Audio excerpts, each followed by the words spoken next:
This is Locomotive heritage.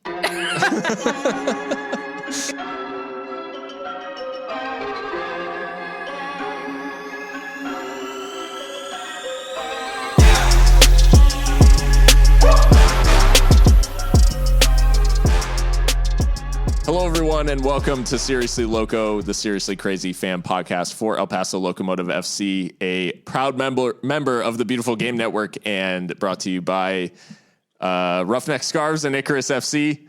I'm your host, Phil Bakke. Tonight, I'm joined by our full crew. We've got Austin Young. Austin, what's going on, man? Hey, how's it going? It's going good. We've got news. We've got stuff to sink our teeth into with Locomotive right now. Yep, let's get into it. Excited. We're back, season 3. We've got Christian Canales as well. Christian, what's going on, my man? Can't believe we're here again. It just seems we're basically living in an entirely different world than we were at this time last year. So True. Yeah, we were gearing up. Actually, we had just played Orange County, right? I'm pretty sure. I don't know. We'll have to check the date, but this may have been a year ago today. It may have been the last time I saw you in person, Phil, when we were recording the episode after that at your apartment. Holy shit! Damn, I remember that was the same night that the NBA shut down. Yeah. Oh my God.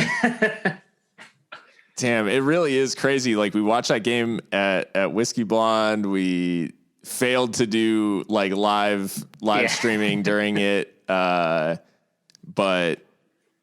damn. And we watched the Locos and then recorded at Bakke Studios. What a time to be alive. And unfortunately now we're living in a very different world, as you said. But now that I'm having an existential crisis, Mikka Burrell is also joining us. Mikka, what's up?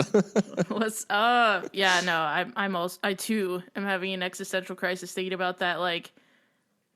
There was no social distancing going on at Whiskey Blonde that night. No. I don't think there's ever been any kind of distancing going on at Whiskey Blonde. That's fair. It was just we were just so blissfully ignorant. Yeah. At that point. Coughing on each other. Yeah, just touching shit. Yeah. Bucket mask off. Yeah. Not a bottle of hand sanitizer in sight. On my future shit. Yeah. Vamos El Paso. Just screamed into each other's faces. So yeah, we're back at season 3. It seems kind of crazy actually that we've been doing this for, 2 full seasons and into a third now. And with the third season kicking off, obviously we've got preseason stuff, we've got roster stuff to talk about. But in U.S. soccer, that doesn't matter. Players, tactics, all that stuff is secondary. What really matters, and what we're going to kick it off with, is the drip. The kit is what matters in American soccer, because that's what gets the social media clout. So Mikka, Locomotive announced Adidas as the official partner, multi-year deal with Adidas, and dropped the home kit. What did you make of Adidas, the 3-stripe life for Locomotive? Yeah, Adidas, or Adidas if you're nasty. Yes, the home kit is fire.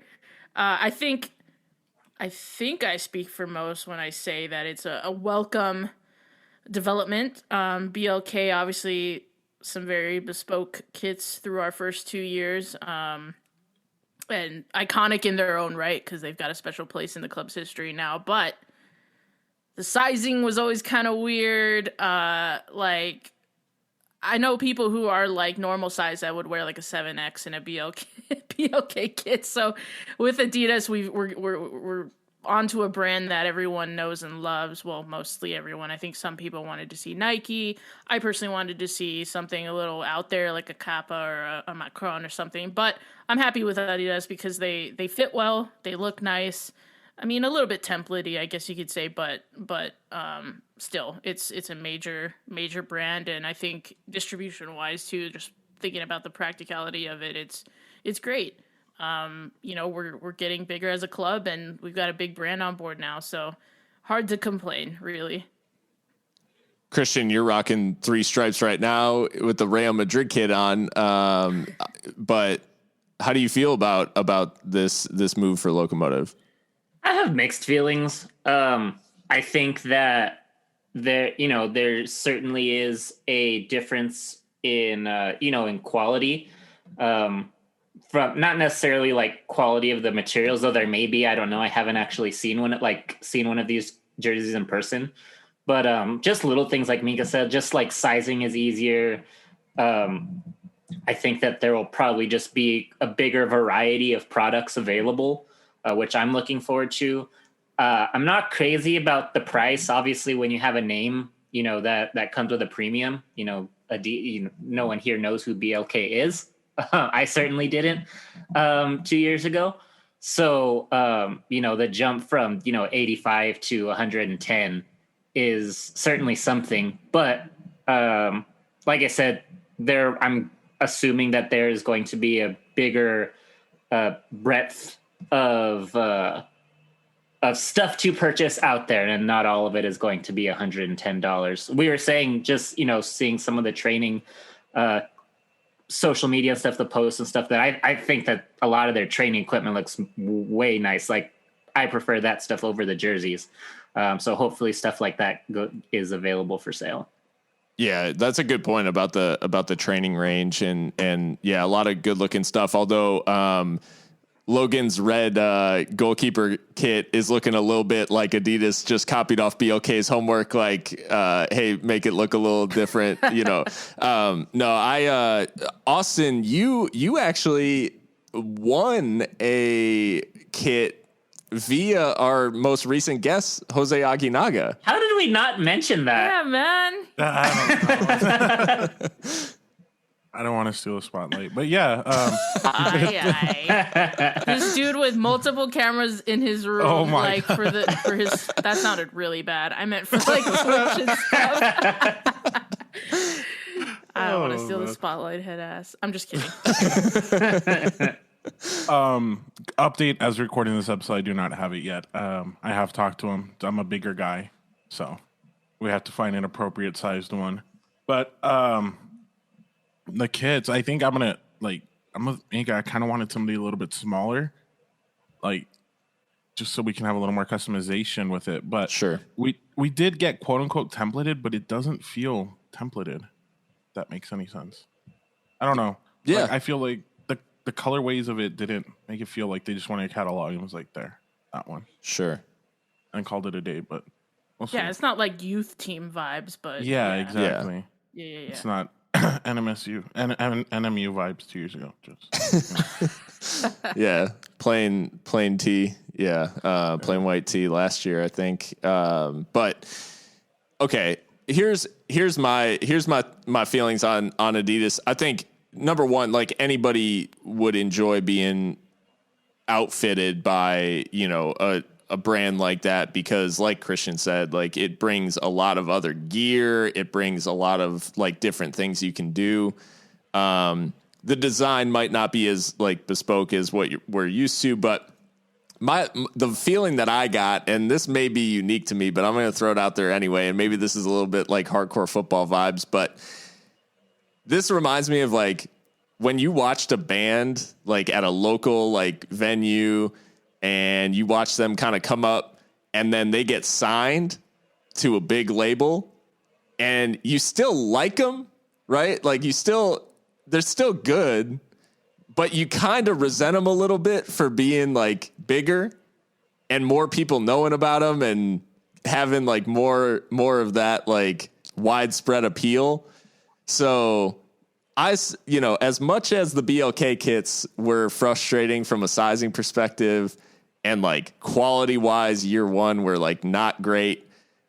Year two definitely improved a little bit on both fronts, but I'll always remember them fondly because that was the one that we wore like when we were all just screaming and like going crazy in 105 and just like that. Those feelings of those kind of early days of Locomotive will always be very, I'll always remember them fondly.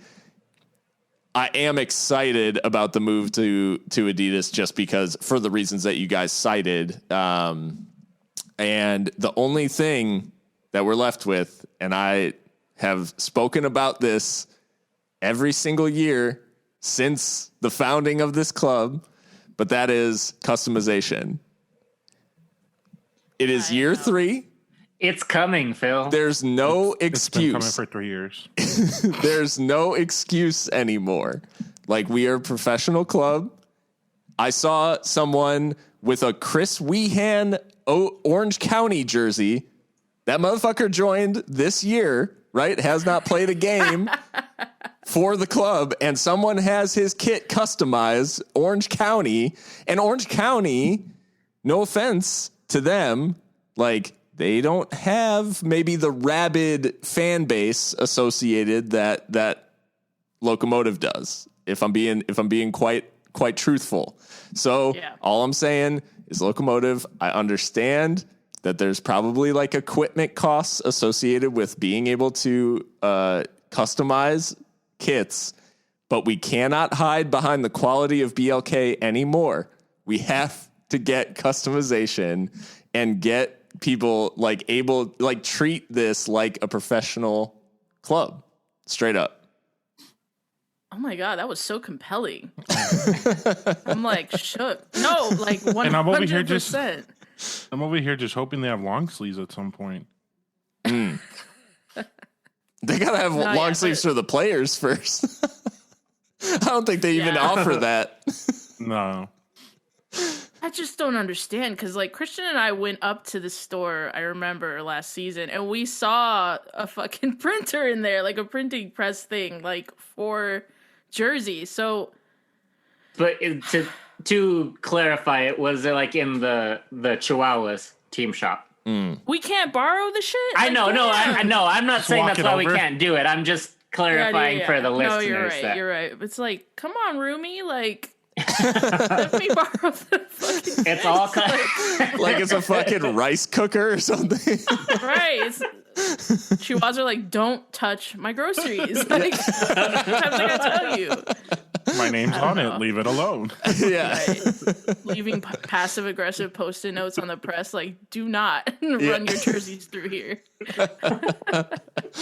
No, yeah, for real though, like that needs to be a thing because it's ridiculous. Like the money they stand to make surely far outweighs any like initial setup. I don't know what the numbers are, but I just imagine so. Now at $110, if they upcharge me for customization, I'm walking the fuck out. Phil, you can't have your cake and eat it too, Phil. If you charge $110 for a fully customized, accurate, like USL Championship kit, where it's got the right patches, it's got the right numbers, it's got it's all authentic. 110, I can get behind that. The price of a stock jersey off the rack cannot be $110 in any fucking world. Can it be $110? I got a question on that. Like, if anybody's bought in it, is it like because you guys know how sometimes clubs sell like the player ones, right? Yeah. And those are always like 110, 115. So are the ones that they selling like those? Or are they selling like the usual $90 ones like Christian's wearing right now? I don't know. What? Shots fired. Well, not in a bad way. I buy the $90 ones. I buy the $90 ones. Or is he wearing the pirata shit like Christian's wearing right now? Yeah, it doesn't say fly Emirates. It says fly Emirates. There's no E. No, but that is a fair question because Adidas. I mean, obviously, my club Arsenal, our kit is Adidas, and $90 is the replica, and 110 or whatever is like the one that is so is like a fucking corset. Like it's so tight. Like why would anyone wear that? Only the players should wear it. So yeah, why do we only have that one price point? It's kind of strange. There's I will say there's a marked difference in quality, like in the authentic, for like Liverpool's Nike kits, the vapor knit or whatever fucking marketing slogan. But I will say like that kit is the quality is like unbelievable. Huh. If the website is to be believed, it says, wear what the pros wear, cheer El Paso Locomotive FC to victory by wearing the same authentic Adidas jersey worn by the Locos on the pitch. Okay. So, I mean, as long as they bring the replicas, then I'm interested. Like Austin was saying, like for anyone who has bought it, obviously this is not to drag you because it's a Locos kit, and for those like diehards out there, like I do not begrudge anybody purchasing the home kit at drop. As long as you have the money, I think it should be more accessible as a price point. But for anyone who does have it, let us know what the quality is like, because I think if you feel like, hey, no, this shit is crazy, it should be $110, like it's amazing, then I want to hear that 100%. But the home kit has dropped. But I want to go around the horn real quick and just talk about away or third kit, whatever the vibe is. But maybe, the away or alternate is likely to drop next. What are we looking for out of the aways? I mean, I said it last year. I'll say it again. I need to see some yellow. Big facts. It's crazy. It's been called for each year. We didn't get it year one. We got, obviously they've stuck navy blue, light blue, white.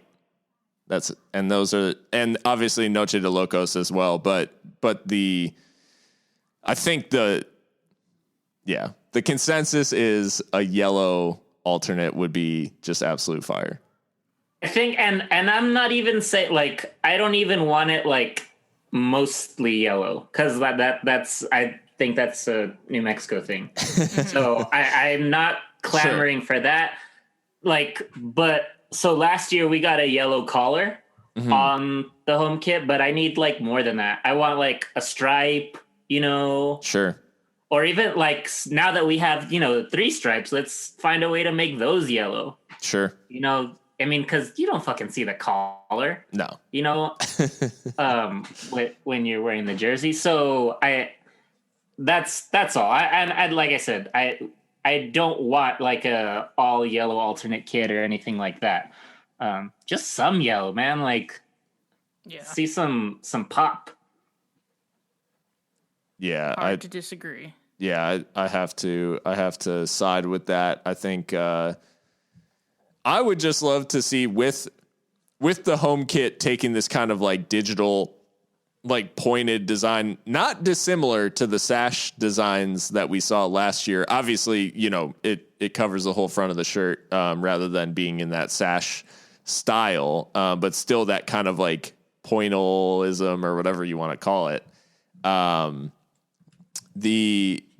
I would like to see them take the alternates or however you want to look at them in maybe like a more traditional direction, like maybe integrate some of those like kind of classic sort of elements, or maybe the return of the chevron, if you will, like the cow catcher, not in a, it might not be in the same way, but even in the same way as maybe like a Brescia or what is it, Velez, that does the kind of chevron. Yeah.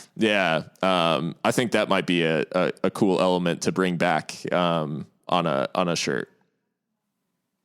Yeah, for sure. I mean, on the yellow, I think, and since we just spoke with Jose, I've got Rayo Vallecano's kits in my mind with the sashes, which are iconic. But like if the base is Desert Dusk and we've got a yellow sash, that might actually look kind of fire. But I guess we'll see. Yeah, we certainly will. moving into the realm of competition. Now that we've got a home kit, it was announced that obviously in the shortened and compressed version of what is being known as the U.S. Open Cup, but really just a CONCACAF Champions League qualifying tournament, El Paso Locomotive is in by virtue of their group win and obviously, another trip to the Western Conference Finals last year. They were selected as one of the USL Championship teams to participate in this edition of the U.S. Open Cup. Obviously, a competition with a little bit of a mixed history, given how El Paso performed in their inaugural game against Forward Madison. But it's exciting to see the Locos back in the Cup and in this format where, in theory, it's much easier to win.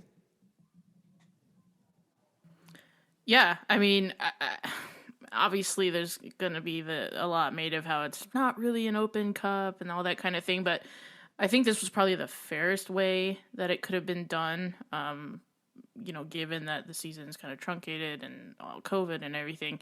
Obviously, I'm delighted as a Locomotive fan that we're in the U.S. Open Cup and we're fighting. And, we'll get on to conference alignment, but really we're fighting on three fronts. I mean, there's 3 ways we can win a trophy this season, and so that's really exciting.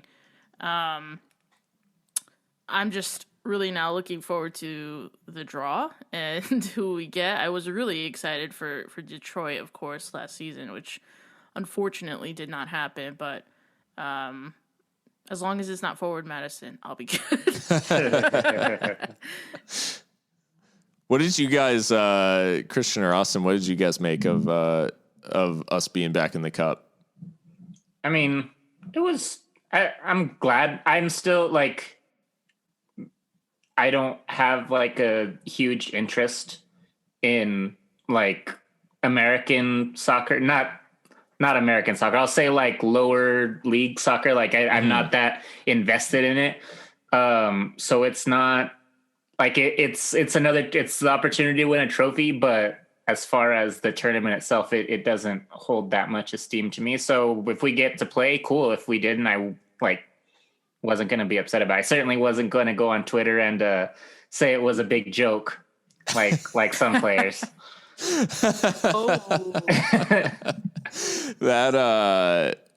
Yeah, obviously, Christian referring to Devin Sandoval's rant about the Open Cup, and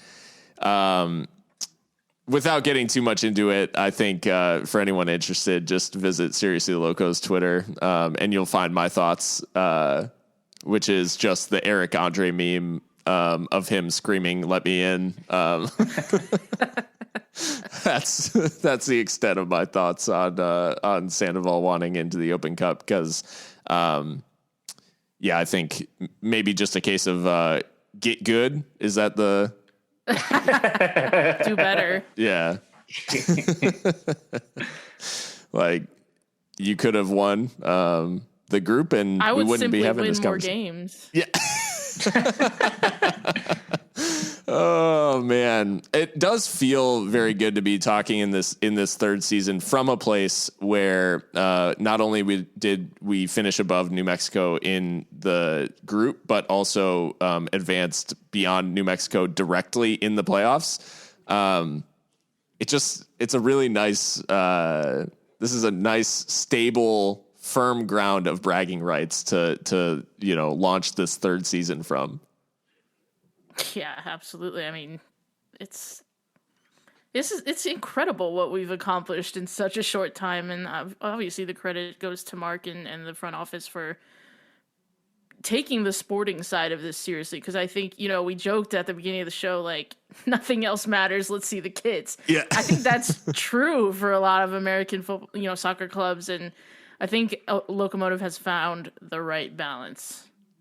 Yeah, I am very pleased, obviously, with how things have gone. Mikka, you mentioned the Detroit City game that never was, and I'm still kind of salty about it. Not due to my current proximity to Detroit, but primarily due to the fact that I think from a history perspective and the amount of stuff that would have been said about Locomotive just due to the size of Detroit City's fan base and the fact that they are extremely online at all times. I think it just would have been a very cool moment for El Paso because it would have been the first time that they were appealing or at least appearing in front of like a truly national audience. Yeah, for sure. I mean, I really hope that we get to play them again for the first time at some point, because they're just, a profession. I mean, newly professional, I guess you could say, as far as where they play in the pyramid. But yeah, obviously a rabid fan base out there in Hamtramck, and it would have been cool. It would have been cool to see what our guys could have done under pressure on the road like that. But, who knows? Maybe they'll come to the swap, or we'll get someone equally as exciting. It'll be a weird trivia question in the future. It'll be interesting to see who Locomotive draw, and obviously in these initial stages, it's going to be kind of USL and then some of the NISA teams and like the amateur teams, and then, as per usual, MLS teams are going to somehow get a bye in a cup that has no structure and is being figured out, as we speak. So I don't know why they can't enter at the same stage as everybody else, but who am I? So anyways, the cool thing, as I said at the beginning, the cool thing about this tournament is the fact that it is a CONCACAF Champions League spot that's up for grabs. So despite the fact that it's quite unlikely that, a lower league team would win it because you still have to beat these MLS teams, if any season it was going to happen, like this is it. Fair. I'm now, I kind of daydreamed about us getting into CONCACAF Champions League. Can you imagine? Like, I'll mortgage my house to go on to that road trip. I don't care. Like, that would be, oh my God. Locomotive versus Tigre. Yeah. Yes. Can you believe that? Mountain Star insane. Sports Group, like just seeing dollar signs like, oh my God, we get to play Monterrey like 3 times this season. That's no, I mean, it's cool to think about the idea of it being possible. As I said, it's quite unlikely, but would we even be allowed to like host a home leg at the swap? Like, is that a thing? We'd probably have to like rent the Sun Bowl. Yeah. Well, I mean, awesome, depending on the opponent, like we might have to rent the Sun Bowl. Right. just to fit the away fans. Yeah, exactly. Right. Yeah, a bunch of El Paso. It would be just a bunch of El Pasoans rooting for the other team. Oh my God, that would hurt me. Stop it. I kid. Well, guys, we do have like the cup to think about, but the league is obviously where the focus is, and it always has been the focus for Locomotive. And in this case, we've got a little bit of a different feel to the championship. So season 1, we had pure Western Conference single table. COVID shortened 2020. Obviously, we had our divisional setup and those hyper regional kind of setups. This one, 2021, we've got our alignment. It's 4 divisions for the 2 conferences. So Locomotive have found themselves in the Mountain Division, and USL has put the Copa Tejas back together again. Austin Bold, Colorado Springs, El Paso, New Mexico, Real Monarchs, Rio Grande Valley, and San Antonio FC. This division is from a competitive balance perspective, but also from that fostering the rivalry perspective. It seems like a best case scenario for Locomotive. Yeah, I think especially you talk about like the rivalry perspective. I think that given we played so many of these teams so many times last year, in such a short amount of time, and then we're going to play them so many times this year, I think that it definitely is a breeding ground for that. I will say I think that we lucked out a little bit in that Tulsa ended up going to another division. That's one that I was a little bit worried about because I think that they were really scary in the playoffs last year. But I think that it's also a division that we can win. I mean, we already showed that we have the capability to go toe to toe with a lot of these people. And obviously it's a new season. But I mean, they'll changes and we'll make some changes. But I think I like our chances. Yeah, I'm really happy that Copa Teas is a thing. I mean, obviously we know that it's kind of like a supporter shield-esque kind of trophy, but it means something to the fans, and I hope we can show ourselves a little bit better against the Texas sides, because we were pretty awful in it thus far. So yeah, but Phil, maybe you can help me and the listeners out with this, but how does it work then? Do we play out of division opponents just kind of as we go? Like, for those who don't know, how's it going to work this season? Yeah. So during the regular season, the divisions as they're split, each team's going to play every team in its division 4 times, twice home, twice away.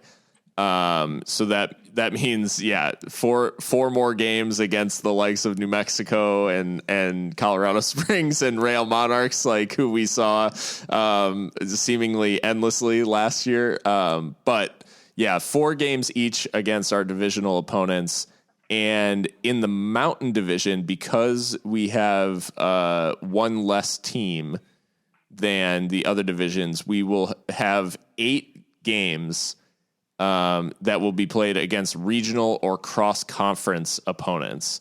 So, despite the fact that we avoided Tulsa, OKC Energy, well, not avoided OKC Energy, if we're being honest, but avoided Tulsa, avoided Phoenix and Orange County, Sac Republic in our division, I think it's quite likely that we'll see some of those teams in those like in those regional outside of the division games.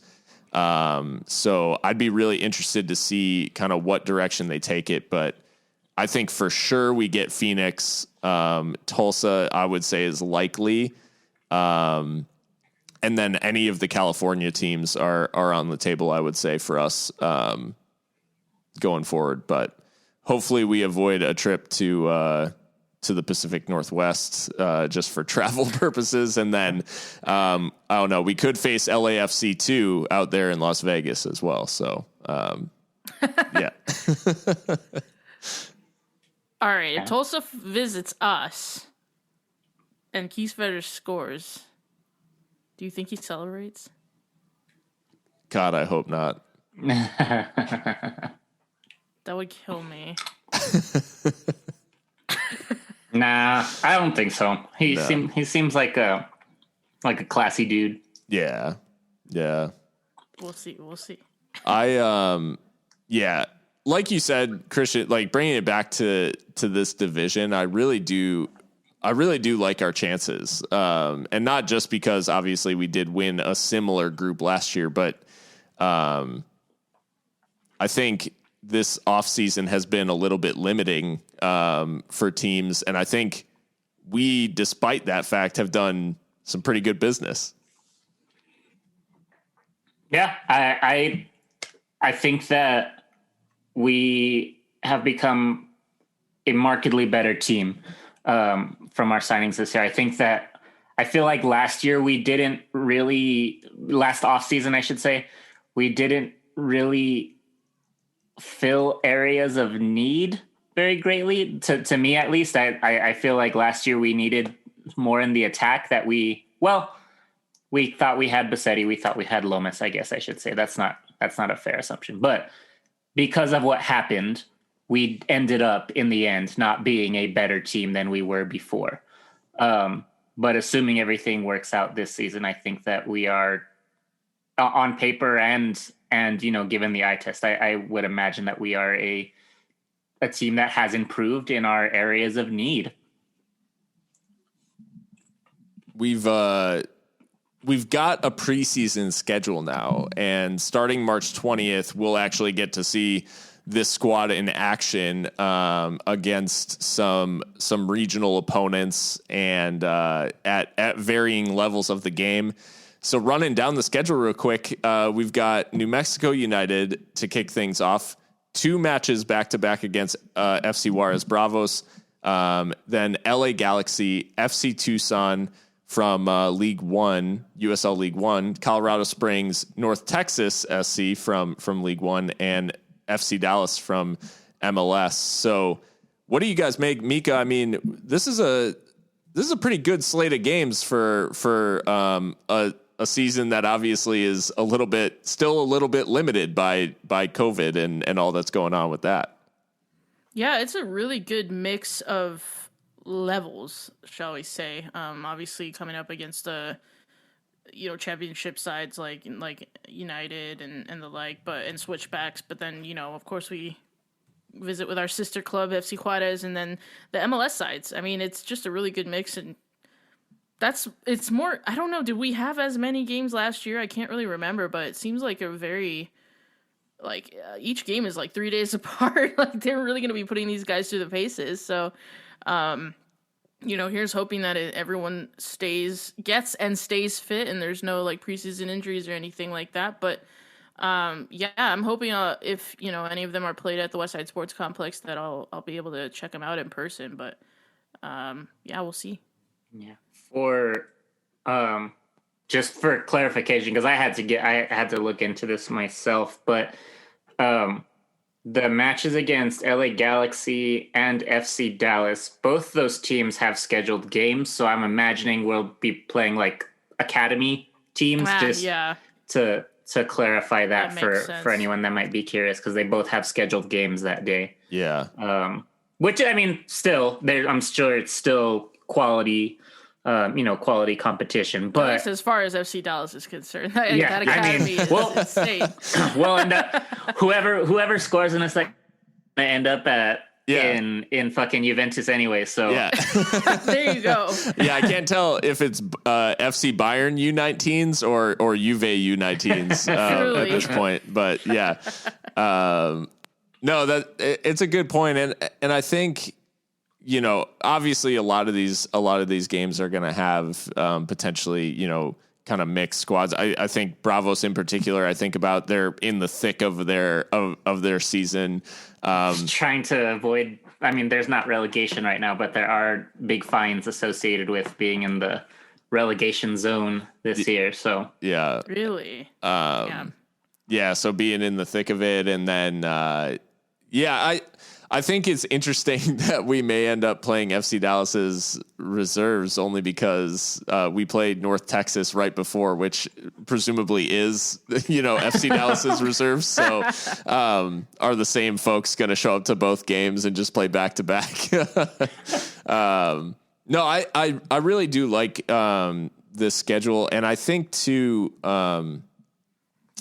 one of the things I've noticed about these games is you always go into these sort of preseason friendlies thinking, okay, it's a chance to get some conditioning. Everybody's, just out there really kind of just trying to get fit, trying to get game fit, get their touch together, all that stuff.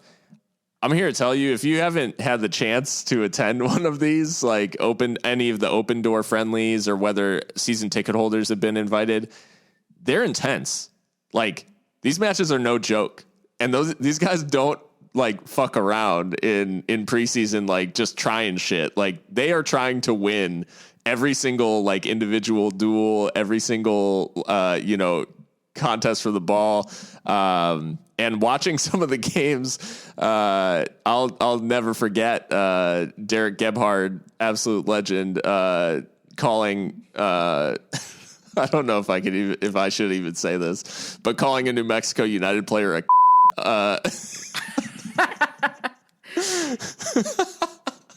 you gotta censor beep like on the soundboard. In a preseason friendly, he called him that. I think you owe him 2 customized jerseys just for that story. Yeah. Oh my God. I do though. I do.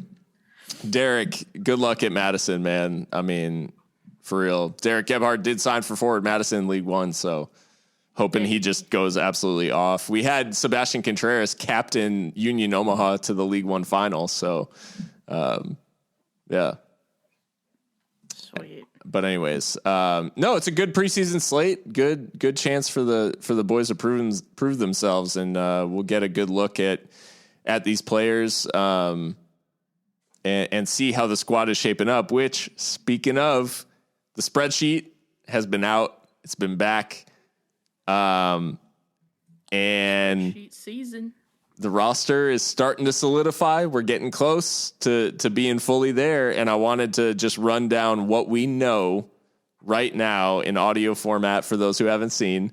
So we've got Logan Ketterer, as always, stalwart at the back, re-signed. Have it on good authority that Javier Becker, who has been the kind of like non-contract, emergency keeper behind Jermaine Forta, is going to sign a pro deal and take up that backup spot. So congrats to Javier on securing the bag with Locomotive. Woke up and got that bread. Yeah. We've got Maka King back. Matt Boehner, who obviously joined late last season, is back. Mishak Jerome is back and looks absolutely in the best shape of his life. He heard the slander. He really did, because people really play on his name on Twitter. Like, he went in the gym and went crazy. Yeah, he looks like he's out for revenge. Yeah. Yeah. like That's someone, that revenge body. Yeah, he's got that John Wick. Someone just killed my dog. So Mishak's back for season 3. We have Niall Logue in at center back from North Texas SC, the Northern Irishman, coming in. We've got Andrew Fox back, Ader Borelli's back, Nick Ross, Richie Ryan, Yuma, Brian Rebellon, Chapa, and Dylan Mares all back in midfield. So the core, the spine of the team, all back, and then some fresh faces in attack, and in attacking midfield areas. Jose Aguinaga in midfield, and then Aiden Apodaca and Luis Solignac coming in to those attacking areas. For those who haven't listened yet, we've got the interview with Jose Aguinaga we just put up, and we've got the first interview with Aiden Apodaca up as well. So make sure you check those out.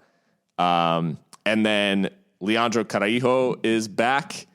And the one that was kind of up in the air, we weren't really sure. It's looking like a done deal according to our sources. Josue Aron Gomez, looking like he's back for year 3. Solid AF.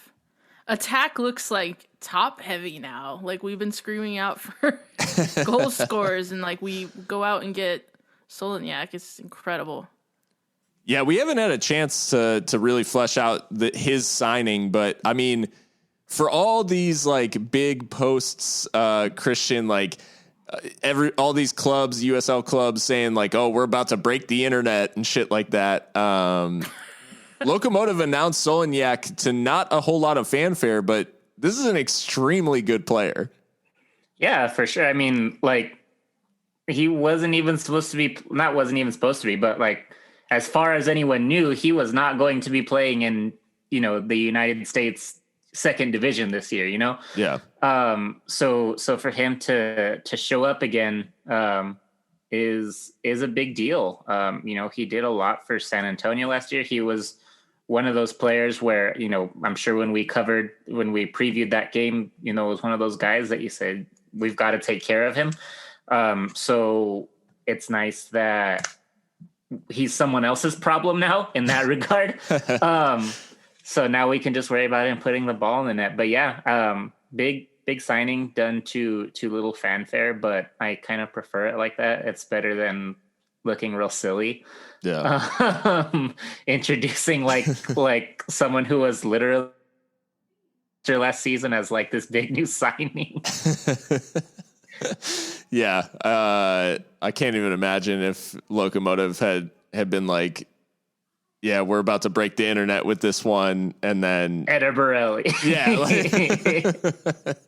he's back, ladies and gentlemen. No, but Mikka, we had a little bit of a discussion just about Luis and or Lucho, as I believe his nickname is, about his stats and how he lines up. USL Tactics coming through and showing he's among the top tier of USL attackers.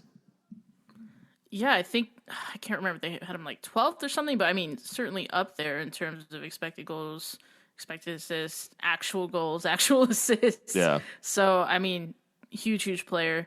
I imagine that he pretty much starts from day one and solidifies that position. Don't know if he'll be playing off someone. I mean, if we stick with the diamond, then possibly. But I'm really excited to see what he can do. This feels like as much of a statement signing, I guess, as you can make in USL Championship, in that, we've made it to 2 Western Conference Finals. Now we want to take that next step, and we go out and get a player like this.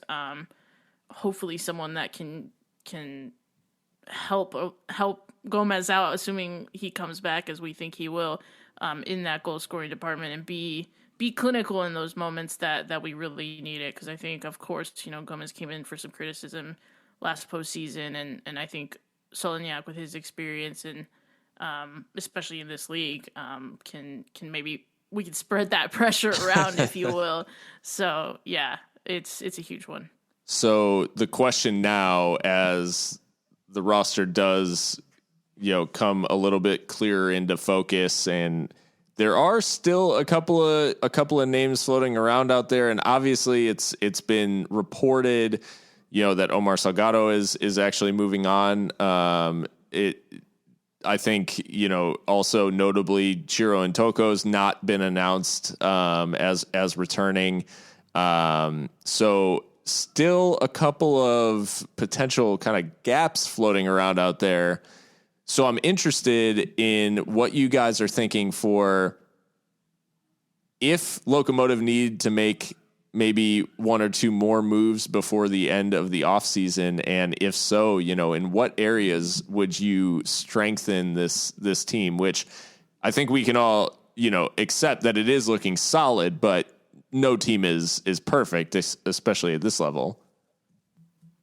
Yeah, I mean, top of my wish list, with you having just mentioned that Chiro Ntoka looks like he might not be coming back, is center back. And I can't believe I'm saying that, because we've typically memed the club in the past about signing defender after defender, but it actually does look kind of light there, at least in the central area. So, yeah. I mean, I imagine Niall Logue and Mishek Jerome are the top pairing for this Locomotive side. But yeah, I would like someone to come in for Chiro and be able to pair with any one of them, and maybe with Andrew Fox, I guess, if he's going to be thought of as the central player, if Eder sticks out on the left. It's going to be hard to replace Chiro, though, if indeed he is leaving, because he's more than just the defender. I mean, he's the club captain, and, we joked about it before we started recording. I mean, he's got a song about him, I mean, he's certainly part of this Locomotive history. So replacing the player and replacing the man, those are 2 different things. But yeah, center back's at the top of my list, just from a depth chart perspective. This is Locomotive heritage. Exactly. Christian, what do you think of, I guess, when you're thinking of potential areas that you'd like to strengthen in this Locomotive side? I think for me, we have a lot of midfielders, but I think we play with a lot of midfielders. So I think some depth there would be nice. We've still kind of yet to see exactly what Jose Aguinaga's game is. We have an idea, from seeing him play with Phoenix, but we've yet to see what Mark's plans for him are. I imagine that him and Dylan are probably very similar in what they're going to do for the team. But I'm kind of more interested in some depth for Nick, maybe. He's a little injury prone, from what we've seen the last couple seasons. And, who knows what kind of, if Chapa has evolved again, this off season like he did last year. But Chapazard. Yeah. Chop Million. Chapazard. Stop it.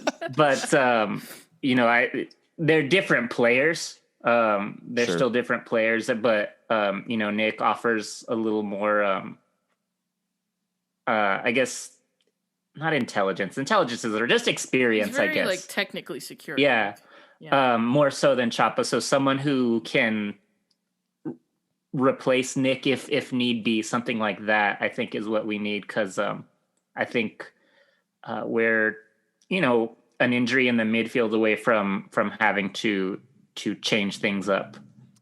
Yeah, the midfield is actually a pretty interesting area because and center back, I guess, to go along with it, because when we closed out the season with Mark at the end of last season, we remarked on the fact that Yuma had been playing unbelievably at center back in Chiro's absence.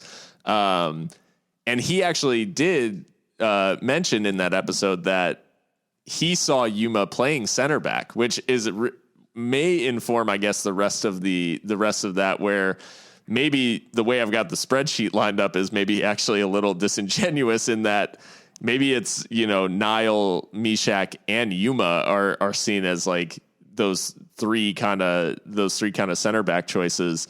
And so maybe that's where he sees the depth. Although I would say 3 is not enough. And as a Liverpool fan, I have quite a bit of scar tissue around, is 6 enough? Is 7 center backs enough? You never know.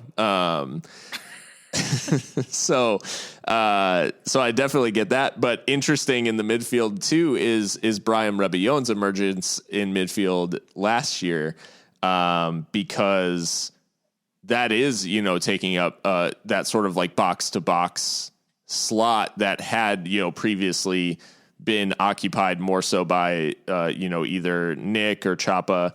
So it'll be interesting. I think Dylan is always, based on last season, is going to be that first choice at the top of the diamond, that we have, that, that number 10 role, that traditional attacking midfielder.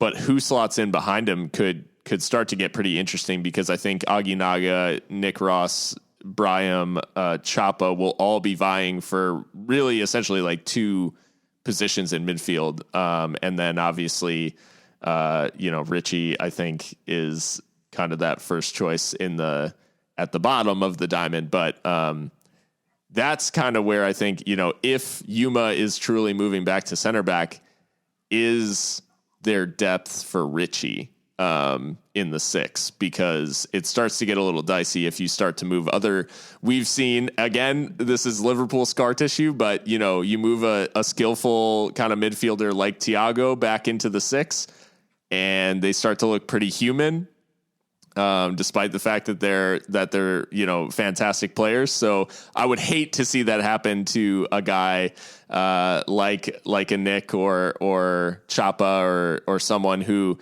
little little bit more high energy, a little bit more technically gifted in the sense of, they progress the ball. They really try to get on the front foot, and putting them in that number 6 position might hold them back a little bit. Well, with that being said, what do we think the plan is for Mr. Zola? Oh, yeah. I don't know that we know. Like, it's really weird. We were doing some research because that is something that we do, which is to say we Googled and ended up on Transfermarkt, and Distel Zola is listed as a free agent. However, we've seen on social he's very active. He's still in El Paso. He's training with the team, and he's used like the club's crest like in Instagram posts, which to me suggests that he is returning. But is there a chance that he's just in this sort of limbo that we've seen other players be in, where they're training with the team, but maybe have been like shopped around a little bit? I mean, not to bring up bad memories, but he does travel a lot. So who knows? He might be doing some training or some trials. Real ones will understand that. Wow. But for a more sincere remark, I guess, it does seem, from everything that we see on social media, which is all we have, that, I mean, he seems to really enjoy being here. I think it looks like him and his family are very happy here. So I would imagine that he's going to stick around. And again, more social media creeping, but like his kids are like registered in school here. Like he was dropping them off like at a school here. So I would imagine that in this environment where I think a lot of kids are not being like taken into school or whatever, like why do that if you're not seriously invested in keeping them here? Sure. So I think that he sticks around. Yeah, I hope so. I tend to agree. I think we do need, as many midfielders as we do have, I do think we need the depth. And obviously Distel also scored, one of the most vital goals in club history, and a penalty shootout, but a vital penalty nonetheless to send us to the second Western Conference final in as many years. But if I'm getting greedy, I think the position that I'm thinking about is just like, we have strikers. I think that the system that we primarily play calls for that. So I absolutely get, loading up in those areas. The one thing that we may be missing is that player that can be kind of dynamic coming in from the wing and kind of spreading the play a little bit. I think we're missing Omar is what you're trying to say. I mean, there's I think trying to find a player that, is able to play as a striker, but drift into those wide areas and isolate fullbacks and dribble at people and run at people, get into dangerous areas. Like, we are going to miss that to an extent. And obviously there's a lot of onus on the fullbacks to provide width. And we've talked a lot about that, in Mark's system. Like, the fullbacks are always going to be involved in the attack, and Mikka and either Ed or Andrew Fox are going to be bombing forward. But there are games where if they can be pinned back, there's then no width in the attack. And so that does concern me a little bit, just because looking at the attackers we have a lot of really talented strikers and some really good, midfielders who are good in attacking areas, but the width is maybe missing a little bit, and it makes me feel a little insecure. Like, Omar was maybe a little bit of a security blanket in that way. I wonder, I'm curious to see how he plays the strikers, because, generally I think that we would almost play with like 3 forwards if we could. But I think given who we have, we have kind of 2 big guys and 2 big bodies, I guess, and two smaller, more athletic forwards. I Sure. just wonder how that goes. If he just pairs one like a big guy and a smaller guy together, Right. and if that has any, I don't know tactically if that has any effect on what you're looking for. I think we've seen that Mark has gone to that, and it's the only part of his game that's like the old school English, like 4-4 fucking 2, like where, yeah, big target man striker and a smaller, like more mobile kind of poacher type. And I think we saw, out of possession, we saw that the diamond is not really a diamond. It's like a 4-3-3 where Dylan actually presses between the 2 strikers. But in possession, those strikers get more central. So I'm interested to see, whether that's a focus for a guy like Josue or Aiden to be that guy who's maybe drifting a little wider and providing some of those more dynamic runs, whereas Luis or Leandro are staying more central. I think at times last year we actually got frustrated by the fact that we saw Leandro making runs out onto the wing, and we're like, "What the fuck are you doing, man?" Like, like stand on the penalty spot and wait for the cross. But I'm sure some of that movement is going to be involved in this attack as well. I'm curious. I think a lot of what we saw from Leandro last year too was from just him being still new. So now that he's had some time to grow into it and he's going to have a full preseason to grow into it, I'm really excited about that. He obviously took some time to kind of grow into the system. And I'm just thinking about how there were in the first couple of games where he started playing, he looked a little bit lost to me, like sitting on the field where Mikka and I were like, I feel like I would literally see him like looking around, like, where am I supposed to be? What am I supposed to do? And also the fact that, we were seeing him come out or severely deteriorate after like that 65, 70 minute mark. And then literally our 2 playoff games, I think that he played, the whole game plus extra time. So seeing him evolve like that and grow like that into the team was interesting. And I'm really excited to see what the off season and the preseason is going to do for him. Yeah, it'll be fascinating. I mean, looking again at the depth chart, seeing not really many natural wide players. I think we are in it for the long haul with the diamond. I think that's us. Which, not my favorite, but I think I'm growing to like it because it's obviously gotten us very far in such a short time.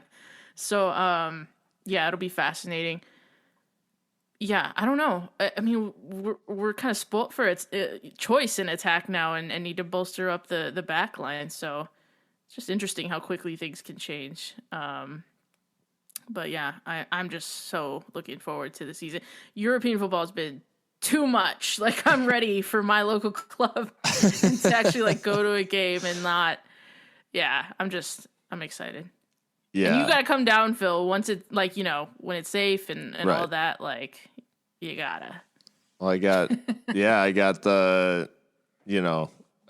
once like vaccines have been more widespread and everything, I'll be just, carefree out there. No, hopefully I will make it for a game. I'm super excited for the season to start. And I think we're all just, focused on the fact that it's becoming real again, like for the longest time with such a long off season, it felt like it was just an eternity. before we were going to get any sort of news, before we were going to get any sort of, roster announcements, all this stuff. Well, now we're getting pretty close. We've got a pretty solid team, and things are looking pretty set for Locomotive. And just going into these preseason matches, very excited to get a look at how it's shaping up. Just back for another charge. By all the quotes and all the promotional materials and everything, Mark and the boys are going straight for the throat and just saying like they want to win it all. That's been the messaging. Yeah. So they're just now it's time to see what they got, stand and deliver. Hell yeah. Awesome. Well, thank you guys for giving us a listen. We're Seriously Loco at Seriously Loco on all social media. And you can find us on any podcast platform that you prefer. So yeah, take a look around, rate, review, whatever the case may be. Share the tweet that you see this episode in, and we'll be back with more. All the time. We've got interviews with players. We've got these normal episodes and everything. So be sure to check it all out. And until next time, guys, stay loco.